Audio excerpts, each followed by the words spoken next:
से ना रुके हम, मर्जी से चले हम, बादल सा गरजे हम, सावन सा बरसे हम, सूरज सा चमके हम, स्कूल चले हम, स्कूल चले हम,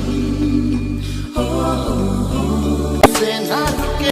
નમસ્કાર વિદ્યાર્થી મિત્રો, હું પિયુષ દવે શ્રી સનફ્લાવર વિદ્યાલય ખોરડીયાદમાં આપનું હાર્દિક સ્વાગત કરું છું.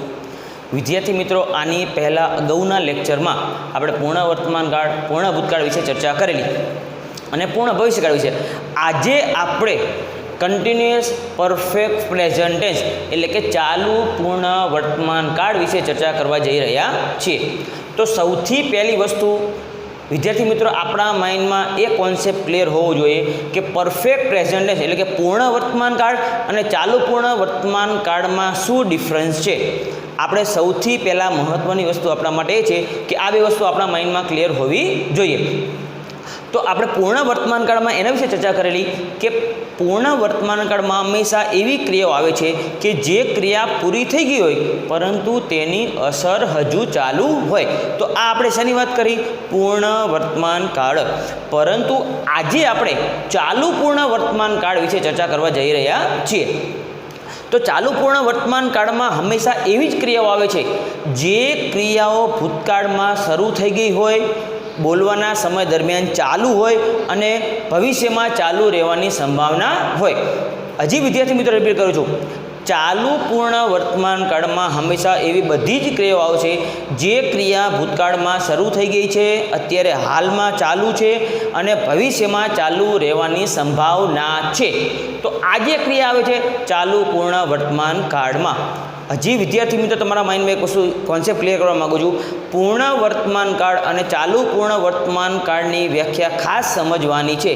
પૂર્ણ વર્તમાનકાળમાં ક્રિયા પૂરી થઈ ગઈ છે પરંતુ તેની અસર હજુ ચાલુ છે.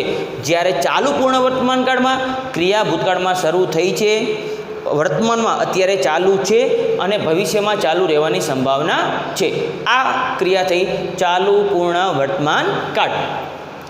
હવે એમાં આવતા જે કીવર્ડ્સ છે જેને આપણે સાઇન તરીકે ઓળખીએ છીએ એના વિશે ચર્ચા કરીએ. સિન્સ અને ફોર.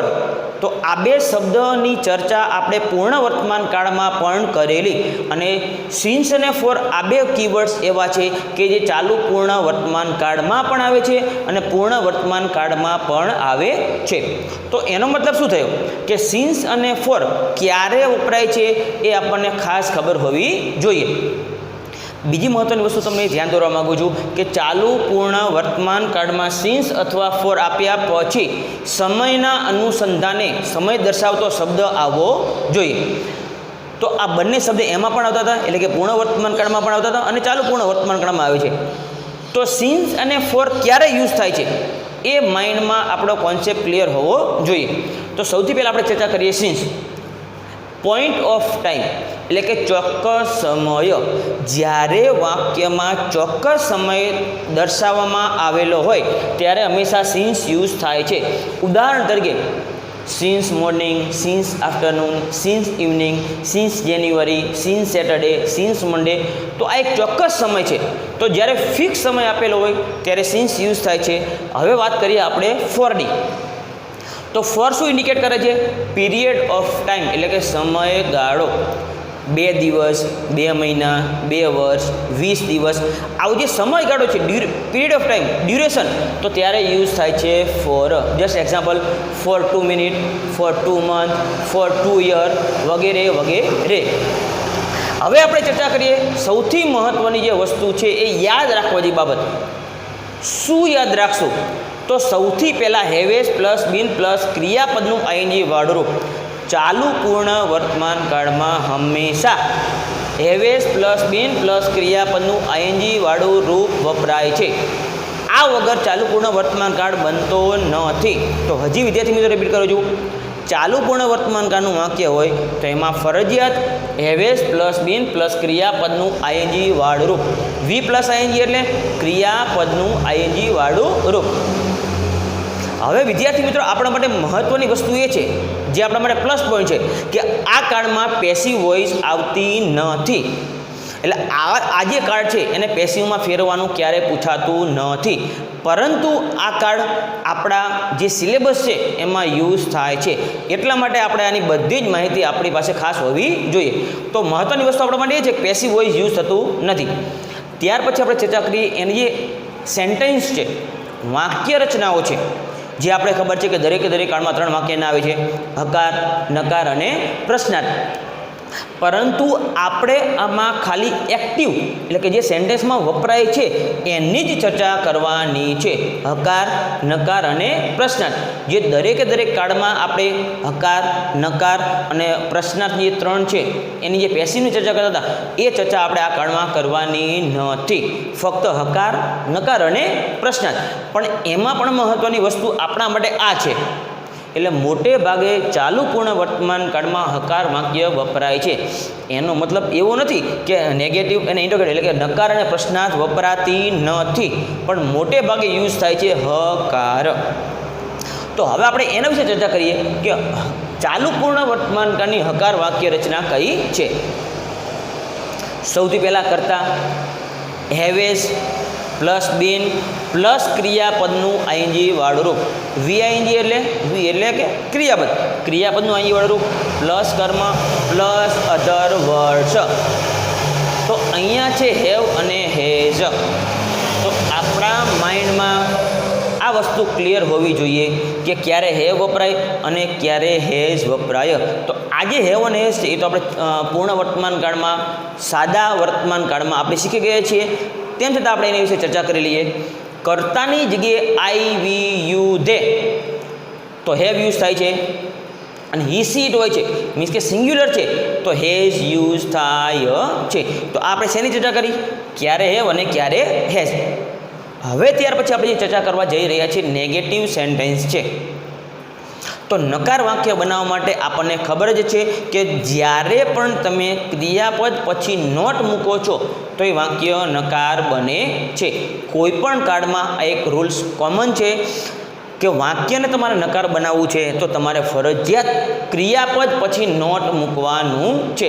તો ક્રિયાપદ પછી તમે નોટ મૂકો છો તો સમજી લેવાનું કે વાક્ય નકાર બને છે. તો હવે આપણે એની ચર્ચા કરીએ નકારની. તો એનએસ મીન્સ કે નેગેટિવ સેન્ટેન્સ. સૌથી પહેલાં કરતા, ત્યાર પછી હેવેઝ. તો હેવેઝ આપણે ચર્ચા કરેલી છે કે આઈ, વી, યુ, ધે તો હેવ અને સિંગ્યુલર એટલે કે હી, સી, ઇટ તો હેઝ. પછી નોટ, કારણ કે આ ક્રિયાપદ છે, ક્રિયાપદ પછી આપણે નોટ મૂકીએ છીએ તો એ વાક્ય બને છે નકાર. કરતા, હેવેઝ, નોટ, બીન, વીઆઈએનજી એટલે કે ક્રિયાપદનું આઈએનજી વાળું રૂપ, વી એટલે ક્રિયાપદ વર્બ, કર્મ, અધર વર્ડ્સ. તો આ આપણે ચર્ચા કરી નેગેટિવ સેન્ટેન્સ. હવે જે આપણે ચર્ચા કરવા જઈ રહ્યા છીએ ઇન્ટ્રોગેટિવ સેન્ટેન્સ એટલે કે પ્રશ્નાર્થ વાક્ય. તો જે આપણને આની પહેલાંના બધા જ આપણે કાળમાં ચર્ચા કરેલી કે પ્રશ્નાર્થ વાક્યમાં સહાયકારક ક્રિયાપદ અને ડબલ્યુ શબ્દ આ બે ક્રિયાપદથી પ્રશ્ન પૂછાય છે. તો અહીંયા પણ એ જ નિયમ લાગુ પડે છે. આપણે પ્રશ્નાર્થની ચર્ચા કરીએ એની પહેલાં WH વર્ડ્સ એટલે કે જે WH વર્ડ્સ છે એનાથી તમે પ્રશ્ન પૂછી શકો છો. ત્યાર પછી સિન્સ વેન, આ કાળમાં સિન્સ વેન યુઝ થાય છે. ત્યાર પછી હાઉ લોંગ એટલે કે આ બે શબ્દથી પણ પ્રશ્ન પૂછી શકાય છે. તો હવે એની જે પ્રશ્નાર્થ વાક્યના છે એની ચર્ચા કરીએ. સૌથી પહેલાં હેવેઝ, કારણ કે પ્રશ્નાર્થ વાક્ય છે એટલે પ્રશ્નાર્થ વાક્યની શરૂઆત હંમેશા ક્રિયાપદથી થાય છે. હેવેઝ પ્લસ કરતા, તો અહીંયા હેવ અને હેઝ કોને આધારે મૂકવાનું? કર્તાને આધારે, કારણ કે એક્ટિવ વોઇસ છે, પેસિવ વોઇસ શક્ય નથી. હેવેઝ પ્લસ કરતા પ્લસ બીન પ્લસ ક્રિયાપદનું આઈએનજી વાળરૂપ પ્લસ કર્મ plus other words plus question mark. તો આપણા માટે મહત્ત્વની વસ્તુ શું છે વિદ્યાર્થી મિત્રો કે આમાં 3 જ વાક્ય આપણે સમજવાની છે. પેસિવ વોઇસ આવતું નથી એટલે આપણે આ ચાલુ પૂર્ણ વર્તમાનકાળના જે સેન્ટેન્સ છે એને પેસિવમાં ફેરવવાની બિલકુલ જરૂર છે નહીં, કારણ કે પૂછાતું જ નથી અને પેસિવ બનતી પણ નથી. તો આ આપણે એની હકાર નકાર પ્રશ્નની ચર્ચા કરી છે. હવે આપણે એમાં જે એક્ઝામ્પલ પૂછાય છે એના વિશે ચર્ચા કરીએ. વિદ્યાર્થી મિત્રો, કન્ટિન્યુઅસ પરફેક્ટ પ્રેઝન્ટ ટેન્સના જે એક્ઝામ્પલ આવે છે આપણે એના વિશે ચર્ચા કરીએ. પણ વિદ્યાર્થી મિત્રો યાદ રાખજો, આ જે સેન્ટેન્સ છે એના પેસિવ થતા નથી, એ વસ્તુ આપણા માઇન્ડમાં ખાસ યાદ રાખવી. સૌથી જે ફર્સ્ટ સેન્ટેન્સ છે Priya has been reading since morning. તો સૌથી પહેલાં આપણે જે ચર્ચા કરવા જઈ રહ્યા છીએ સિન્સ અને ફોર, જે આપણે ડેફિનેશન સમજ્યા ત્યાર પછી સિન્સ અને ફોર વિશે આપણે સમજ્યા હતા કે સિન્સ ક્યારે યુઝ થાય અને ફોર ક્યારે યુઝ થાય છે. તો અહીંયા તમે જુઓ સિન્સ પછી કમ્પલસરી મીન્સ કે ફરજિયાત સમય દર્શાવે છે અને ફિક્સ ચોક્કસ સમય. સિન્સ મોર્નિંગ શું કહેવા માગે છે? Priya has been reading since morning. Priya સવારથી રીડિંગ કરે છે, એટલે રીડ કરવાની જે ક્રિયા છે મીન્સ કે વાંચવાની જે ક્રિયા છે એ સવારમાં શરૂ થઈ ગઈ છે. આ વાક્ય જ્યારે બોલે છે ત્યારે પણ ચાલુ છે અને ક્યાં સુધી વાંચશે એનો આપણે કોઈ આઈડિયા છે નહીં. તો એટલા માટે અહીં સિન્સ પછી શું છે?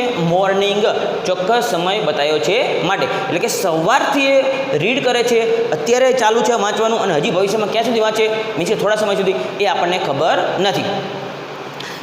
ત્યાર પછીનું જે સેન્ટેન્સ છે, Cheteshwar Pujara has been batting for 2 days. હવે વિદ્યાર્થી મિત્રો તમે જુઓ અહીંયા ફોર આપેલું છે, સિન્સ અને ફોર. તો સિન્સ હતો એટલે ચોક્કસ સમય હતો, અહીંયા જે ફોર છે એટલે સમયગાળો બતાવ્યો છે. સમયગાળો મેં તમને કીધું હતું 2 દિવસ, 2 મહિના, 20 દિવસ, આ બધી વસ્તુ. તો હવે એમાં જોઈએ કે આપણે એ કયો સમયગાળો બતાવ્યો છે. Cheteshwar Pujara has been batting, એટલે કે ચેતેશ્વર પૂજારા 2 દિવસથી બેટિંગ કરે છે. બેટિંગની જે પ્રોસેસ છે એ 2 દિવસ પહેલાં શરૂ થઈ ગઈ હતી, અત્યારે પણ ચાલુ છે અને ક્યાં સુધી ચાલુ છે એ આપણને આઈડિયા નથી. તો અહીંયા ફોર પછી શું છે? સમયગાળો બતાવ્યો છે, 2 દિવસ સમયગાળો છે, ચોક્કસ સમય નથી. ચોક્કસ સમય હોય આની જેમ તો શું આવે? સિન્સ. ત્યાર પછીનો જે સેન્ટેન્સ છે સિન્સ વેન, આપણે જ્યારે પ્રશ્નાર્થ વાક્યની ચર્ચા કરેલી એમાં નીચે લખેલું ડબલ શબ્દ સિન્સ વેન અને હાઉ લોંગ. તો અહીંયા સિન્સ વેન છે. સિન્સ વેન એટલે કે ચોક્કસ સમય પૂછે છે. Since when have you standing here, તમે અહીંયા ચોક્કસ કેટલા સમયથી ઊભા છો. સિન્સ વેન, સિન્સ તો આપણે ચોક્કસ સમય એટલે કે ફિક્સ ટાઈમ પૂછે, કેટલા સમયથી તમે અહીંયા ઊભા છો. ત્યાર પછીનો શબ્દ છે how long have they been ploughing the farm. How long કેટલા લાંબા સમયથી તમે ખેતર ખેડો છો. પ્લો એટલે વાવું, ખેડવું. કેટલા ચોક્કસ મીન્સ કે કેટલા લાંબા સમયથી તમે ખેતર ખેડો છો. હાઉ લોંગ કેટલા સમયથી તમે ખેતર ખેડવાનું કામ કરો છો. તો આપણે જે પ્રશ્નાર્થ વાક્યની ચર્ચા કરેલી ત્યારે સિન્સ વેન અને હાઉ લોંગ આપણે ચર્ચા કરેલી. સિન્સ વેન અને હાઉ લોંગ અને પછી છે WS શબ્દો. તો આજે 3 વર્ષ છે એમાંથી કોઈ પણ રીતે પ્રશ્ન પૂછી શકાય. ત્યાર પછીનું જે સેન્ટેન્સ છે વેર, આપણે જે અભિયાલ ચર્ચા કરી કે WS શબ્દ. Where have you been living in this town, તમે અહીંયા આ શહેરમાં ક્યાં રહો છો. સિન્સ ચોક્કસ, યુ કેમ હિયર જ્યારે તમે આ શહેરમાં આવ્યા ત્યારથી તમે ક્યાં રહો છો. એટલે અહીંયા વેર એટલે સમય પૂછ્યો છે મીન્સ જગ્યા, કઈ જગ્યાએ. પણ સિન્સ યુ કેમ હિયર ચોક્કસ તમે જ્યારે પણ આ શહેરમાં આવ્યા ત્યારથી તમે ક્યાં રહો છો. તો આજે છે એ ડબલ શબ્દથી આપણે પ્રશ્ન પૂછવાનો છે. ત્યાર પછીનું સેન્ટેન્સ છે Khushi has been delivering her speech for an hour. Khushi deliver એટલે રજૂ કરવું, આપવું. Khushi has been delivering her speech for an hour. જો અહીંયા ફોર છે તો ફોર પછી કયો શબ્દ આવે છે? એન અવર, સમયગાળો 1 કલાકથી. ચોક્કસ સમય નથી આપ્યો કે 12 વાગ્યાથી 2 વાગ્યાથી 3 વાગ્યાથી 4 વાગ્યાથી 5 વાગ્યાથી, આવું ફિક્સ સમય આપ્યો નથી. સમયગાળો છે 1 કલાકથી. જો ચોક્કસ ટાઈમ હોય 2, 3, 4, 5, 8, 9 તો શું આવે? સિન્સ. પણ એ ચોક્કસ સમય નથી, સમયગાળો છે કલાકથી. Khushi has been delivering her speech for an hour. 1 કલાકથી ખુશી પોતાની સ્પીચ આપી રહી છે. તો સ્પીચ આપવાની પ્રોસેસ કલાક પહેલાં શરૂ થઈ ગઈ છે, અત્યારે ચાલુ છે અને હજી ક્યાં સુધી સ્પીચ આપશે એનો કોઈ આઈડિયા નથી. વિદ્યાર્થી હજી બીજી વસ્તુ તમને તમારું ધ્યાન દોરવા માગું છું કે અહીંયા હેવ અને હેઝ હંમેશા તમે જોજો કર્તાને આધારે જ મૂકવામાં આવે છે. ત્યાર પછી જે લાસ્ટ સેન્ટેન્સ છે એના વિશે ચર્ચા કરીએ. Children have been playing since morning. ચોક્કસ સમય છે, સમજો વિદ્યાર્થી મિત્રો. સિન્સ મોર્નિંગ એટલે કે ચોક્કસ સવારથી બાળકો રમત રમી રહ્યા છે. Children have been playing since morning. બાળકો સવારથી ક્રિકેટ રમી રહ્યા છે. તો મિનિંગ શું થયો કે સવારમાં ક્રિકેટ રમવાની પ્રોસેસ શરૂ થઈ ગઈ છે. સવારથી રમવામાં આવે છે, હજી હાલ પણ રમે છે, અને ક્યાં સુધી રમશે એ આપણને કોઈ આઈડિયા નથી. વિદ્યાર્થી મિત્રો, આ એના બધા એક્ઝામ્પલ થયા. સૌથી મહત્ત્વની વસ્તુ તમારે યાદ રાખવાની છે સિન્સ અને ફોર. હજી રિપીટ કરું છું વિદ્યાર્થી મિત્રો, સિન્સ પોઈન્ટ ઓફ ટાઈમ બતાવે છે, ચોક્કસ સમય બતાવે છે, જ્યારે ફોર સમયગાળો બતાવે છે. બીજી મહત્ત્વની વસ્તુ યાદ રાખવાની વિદ્યાર્થી મિત્રો કે ચાલુ પણ વર્તમાન કાળના પેસિવ વોઇસ શક્ય નથી, કારણ કે પેસિવ વોઇસ આવતી નથી.